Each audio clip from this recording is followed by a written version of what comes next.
আজ তোমাদের সাথে যে ব্লগটা শেয়ার করব সেটা ছিল আমার বার্থডের ব্লগ।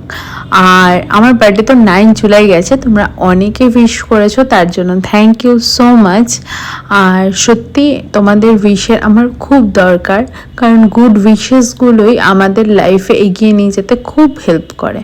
আর এবার না আমি প্রত্যেকবার সেভাবে নিজেকে নিজে খুব একটা কিছু গিফট করি না, কিন্তু এই বছর ভাবলাম না নিজেকে নিজে একটা কিছু গিফট করি।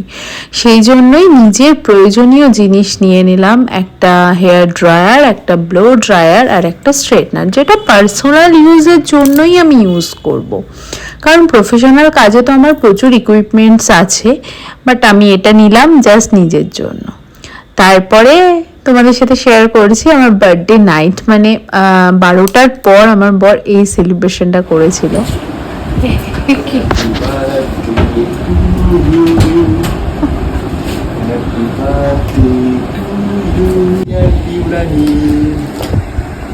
Happy birthday to you. কি ভগবান,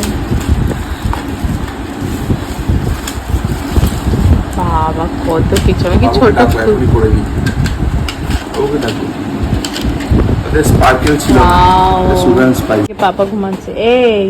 এই দেখ পাপা কি নিয়ে এসছে আমার জন্য। আমার জন্য সারপ্রাইজ এনেছে, তুই ওঠ, তুই একটু সারপ্রাইজ হয়ে যা, ওঠ।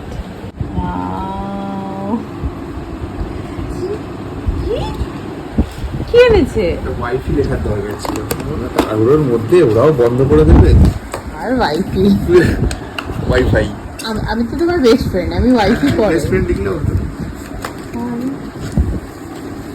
ওয়াও হেভি সুন্দর। এর মধ্যে থাকবে নাকি এটাকে নামিয়ে দেবো? হ্যাঁ এর মধ্যে থাকে, এর মধ্যেই থাকে। ওয়াও, আমি কুদো বাচ্চা, আমার জন্য ক্যান্ডেল এনেছে, ক্যান্ডেল এনেছে। পড়া মনে করছিলি কি রে?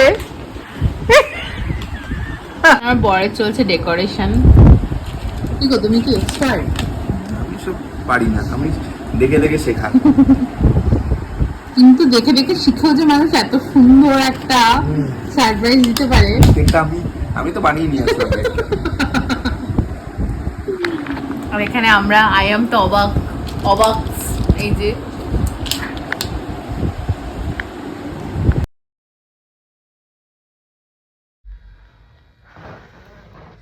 Happy birthday to you. Happy birthday to you.